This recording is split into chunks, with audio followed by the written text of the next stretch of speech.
ไปครับกินข้าวกันครับทุกคนกินข้าวกับน้ำปลาเหมือนเดิมนะครับอันนี้เป็นหยาดบิเยตน้ำปลาพม่านะครับใส่ไปทุ่วๆหน่อยหนึ่งอันนี้เป็นพริกผมเห็นน้องพม่าคนหนึ่งเขากินอย่างเงี้ยครับน้ำพริกอย่างเงี้ย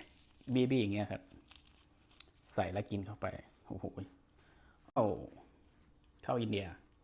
เขาเอื่นเขายังบุ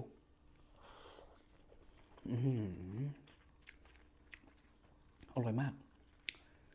เหมือนเดิมครับกินข้าวคุกน้ำปลานี่คืออร่อย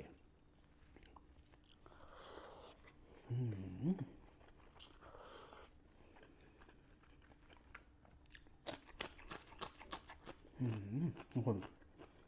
หมูกรอบ